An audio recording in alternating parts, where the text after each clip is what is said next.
ಆತ್ಮೀಯ ಬಂಧುಗಳೇ, ಮಹಾಭಾರತ ಭೀಷ್ಮ ಪರ್ವ. ಇದರಿಂದ ಭೀಷ್ಮರ ಹತ್ರ ಹೋಗಿ ಎಲ್ಲ ರಾಜರು ಮತ್ತು ಕರ್ಣ ಭೇಟಿಯಾಗುವುದು, ಈ ವಿಷಯದ ಬಗ್ಗೆ ನಾವು ತಿಳ್ಕೊಳ್ತಾ ಇದ್ವಿ.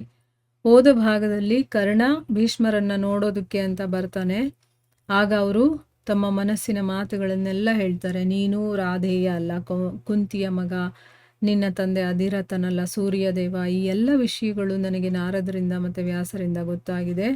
ಸೊ ನೀನಿವಾಗ ನಿನ್ನ ತಮ್ಮಂದರ ಜೊತೆ ಹೋಗಿ ಸೇರ್ಕೋ, ನೀನು ತುಂಬ ವೀರ ಶೂರ, ದಾನ ಮಾಡುವಂಥವನು, ಎಲ್ಲವನ್ನೂ ಹೇಳಿ ಈಗ ನೀನು ಕೆಟ್ಟವರ ಜೊತೆಯಲ್ಲಿ ಯಾಕಿರ್ತೀಯ? ನಿನ್ನ ಹುಟ್ಟಿದ ಸಹೋದರರು ಪಾಂಡವರು, ನೀನು ಅವ್ರ ಜೊತೆ ಹೋಗು. ನನಗೇನಾದರೂ ನೀನು ಒಳ್ಳೇದು ಮಾಡಬೇಕು ಅಂತಿದ್ರೆ ಈ ಕೆಲಸವನ್ನು ಮಾಡು. ಇದರಿಂದ ಈ ವೈರತ್ವ ಅನ್ನೋದು ಕಂಪ್ಲೀಟಾಗಿ ಹೊರಟೋಗ್ಲಿ, ಅಂತ್ಯವಾಗಲಿ, ಎಲ್ಲ ರಾಜರು ಕೂಡ ಇಂದಿನಿಂದ ಸುಖವಾಗಿರಲಿ ಅಂತೆಲ್ಲ ಹೇಳ್ತಾರೆ. ಅದಕ್ಕೆ ಕರ್ಣ ಹೇಳ್ತಾನೆ, ಮಹಾಬಾಹುವೆ, ನೀವು ಏನನ್ನು ಹೇಳಿದ್ರೋ ನಾನು ಸೂತ ಪುತ್ರನಲ್ಲ ಕುಂತಿ ಪುತ್ರ ಅಂತ ನನಗೂ ಕೂಡ ಗೊತ್ತಿದೆ. ಆದರೆ ಕುಂತಿ ನನ್ನನ್ನು ತ್ಯಾಗ ಮಾಡಿದ್ಲು, ಮತ್ತು ಸೂತನನ್ನು ಪಾಲನೆ ಪೋಷಣೆ ಮಾಡಿದ್ದಾನೆ. ಇದುವರೆಗೂ ಕೂಡ ದುರ್ಯೋಧನನ ಐಶ್ವರ್ಯವನ್ನು ನಾನು ಭೋಗಿಸ್ತಾ ಇದ್ದೀನಿ. ಈಗ ಅವನಿಗೆ ದ್ರೋಹ ಬಗೆಯುವಂಥ ಸಾಹಸ ನನ್ನಲ್ಲಿ ಇಲ್ಲ.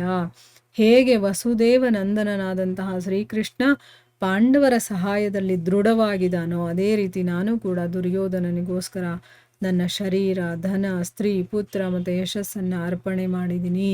ಯಾವುದು ಖಂಡಿತವಾಗ್ಲೂ ಆಗಬೇಕು ಅಂತಿದೆಯೋ ಅದನ್ನು ತಿರುಗಿಸೋದಕ್ಕೆ ಸಾಧ್ಯ ಇಲ್ಲ.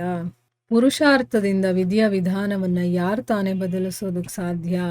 ನಿಮಗೂ ಕೂಡ ಪೃಥ್ವಿಯು ನಾಶವಾಗುವ ಸೂಚನೆಯನ್ನು ಕೊಡುವ ಅಪಶಕುನಗಳೆಲ್ಲ ಆಗಿತ್ತು. ಅದನ್ನು ನೀವು ಸಭೆಯೊಳಗೂ ಕೂಡ ಹೇಳಿದ್ರಿ. ನಾನೂ ಕೂಡ ಪಾಂಡವರು ಮತ್ತು ಭಗವಂತ ಶ್ರೀಕೃಷ್ಣನ ಪ್ರಭಾವವನ್ನು ತಿಳ್ಕೊಂಡಿದ್ದೀನಿ. ಇವರು ಮನುಷ್ಯರಿಗೆ ಅಜೇಯರು, ಅಂದರೆ ಮನುಷ್ಯರು ಇವರನ್ನು ಗೆಲ್ಲೋದಕ್ಕೆ ಸಾಧ್ಯ ಇಲ್ಲ ಅಂತ. ಆದರೂ ನನ್ನ ಮನಸ್ಸಲ್ಲಿ ನಾನು ಪಾಂಡವರನ್ನು ರಣದಲ್ಲಿ ಗೆಲ್ಲುವೆ ಅನ್ನುವಂಥ ಒಂದು ವಿಶ್ವಾಸ ಇದೆ. ಈ ವೈರತ್ವ ಈಗ ಬಹಳ ಹೆಚ್ಚಾಗ್ಬಿಟ್ಟಿದೆ. ಈಗ ಇದನ್ನು ಬಿಡೋದು ತುಂಬಾ ಕಷ್ಟ. ಅದಕ್ಕೋಸ್ಕರ ನಾನು ನನ್ನ ಧರ್ಮದಲ್ಲಿ ಸ್ಥಿತನಾಗಿದ್ದುಕೊಂಡು ಪ್ರಸನ್ನತೆಯಿಂದ ಅರ್ಜುನನ ಜೊತೆ ಯುದ್ಧ ಮಾಡ್ತೀನಿ. ಯುದ್ಧ ಮಾಡೋದಕ್ಕೋಸ್ಕರ ನಾನು ನಿರ್ಧಾರನೂ ಕೂಡ ಮಾಡ್ಕೊಂಡಿದ್ದೀನಿ. ಈಗ ನೀವು ಆಜ್ಞೆಯನ್ನು ಕೊಡಿ. ನಿಮ್ಮ ಆಜ್ಞೆಯನ್ನು ತಗೊಂಡು ಯುದ್ಧ ಮಾಡಬೇಕು ಅನ್ನೋದು ನನ್ನ ವಿಚಾರ. ಇಂದಿನ ತನಕ ನನ್ನ ಚಪಲತೆಯ ಕಾರಣದಿಂದ ನಾನು ಏನೇ ಕಟುವಚನಗಳನ್ನು ಆಡಿದ್ರೂ ಕೂಡ, ಅಥವಾ ಪ್ರತಿಕೂಲ ಆಚರಣೆಗಳನ್ನು ಮಾಡಿದ್ರೂ ಕೂಡ, ವಿರುದ್ಧವಾದ ಆಚರಣೆಗಳನ್ನು ಮಾಡಿದ್ರೂ ಕೂಡ ಅದನ್ನು ನೀವು ಕ್ಷಮಿಸ್ಬಿಡಿ ಅಂತಂದ್ಬಿಟ್ಟು ಕೇಳ್ಕೊಳ್ತಾನೆ. ಅದಕ್ಕೆ ಭೀಷ್ಮರು ಹೇಳ್ತಾರೆ, ಕರ್ಣ, ಈ ದಾರುಣ ವೈರತ್ವ ಅನ್ನೋದು ಹೋಗೋದಿಲ್ಲ ಅಂತಂದರೆ ನಾನು ನಿನಗೆ ಯುದ್ಧಕ್ಕಾಗಿ ಆಜ್ಞೆಯನ್ನು ಕೊಡ್ತೀನಿ. ನೀನು ಸ್ವರ್ಗದ ಕಾಮನೆಯಿಂದನೇ ಯುದ್ಧ ಮಾಡು. ಕೋಪವನ್ನು ಬಿಟ್ಟು ನಿನ್ನ ಶಕ್ತಿ ಮತ್ತು ಉತ್ಸಾಹದಿಂದ ರಣದಲ್ಲಿ ಪರಾಕ್ರಮವನ್ನು ತೋರಿಸು. ಸದಾ ಸತ್ಪುರುಷರ ಆಚರಣೆಯನ್ನು ಪಾಲನೆಯನ್ನು ಮಾಡು. ಅರ್ಜುನನ ಜೊತೆ ಯುದ್ಧ ಮಾಡಿ ನೀನು ಕ್ಷತ್ರಿಯ ಧರ್ಮದಿಂದ ಸಿಗುವ ಲೋಕಕ್ಕೆ ಹೋಗ್ತೀಯಾ? ಅಹಂಕಾರವನ್ನು ತ್ಯಾಗ ಮಾಡಿ ನಿನ್ನ ಬಲ ಮತ್ತು ಪರಾಕ್ರಮದ ಭರವಸೆಯನ್ನು ಇಟ್ಕೊಂಡು ಯುದ್ಧ ಮಾಡು. ಕ್ಷತ್ರಿಯರಿಗೆ ಧರ್ಮಯುಕ್ತ ಯುದ್ಧಕ್ಕಿಂತ ಹೆಚ್ಚಾದುದು ಬೇರೆ ಯಾವುದೂ ಕಲ್ಯಾಣದ ಸಾಧನೆ ಇಲ್ಲವೇ ಇಲ್ಲ. ಅಂದರೆ ಧರ್ಮಯುಕ್ತವಾದ ಯುದ್ಧವನ್ನು ಮಾಡೋದೇ ಒಬ್ಬ ಕ್ಷತ್ರಿಯನಿಗೆ ಒಳ್ಳೆಯ ಸಾಧನೆ. ಕರ್ಣ, ನಾನು ಶಾಂತಿಗಾಗಿ ಬಹಳ ಪ್ರಯತ್ನವನ್ನು ಮಾಡಿದ್ದೀನಿ, ಆದರೆ ಅದರಲ್ಲಿ ಸಫಲನಾಗಲಿಲ್ಲ. ಅಂದರೆ ಏನು? ಯುದ್ಧ ನಡೀಬಾರ್ದು, ಶಾಂತಿಯುತವಾಗಿ ಇದೆಲ್ಲ ಸಾರ್ಟ್ ಆಗಬೇಕು ಅಂತ ನಾನು ತುಂಬಾ ಪ್ರಯತ್ನ ಮಾಡಿದ್ದೀನಿ, ಆದರೆ ಅದರಲ್ಲಿ ನಾನು ಸಫಲನಾಗಲಿಲ್ಲ. ಇದನ್ನು ನಿನ್ನ ಜೊತೆ ನಾನು ನಿಜವನ್ನೇ ಹೇಳ್ತಾ ಇದ್ದೀನಿ, ಸುಳ್ಳಲ್ಲಪ್ಪ. ನಾನು ದುರ್ಯೋಧನನನ್ನು, ಧೃತರಾಷ್ಟ್ರನನ್ನು ತುಂಬ ಸಾರಿ ಯಾವ ರೀತಿಯಲ್ಲಿ ಹೇಳಬೇಕೋ ಎಲ್ಲ ರೀತಿಯಲ್ಲೂ ಹೇಳಿ ಯುದ್ಧ ನಡೀದೆ.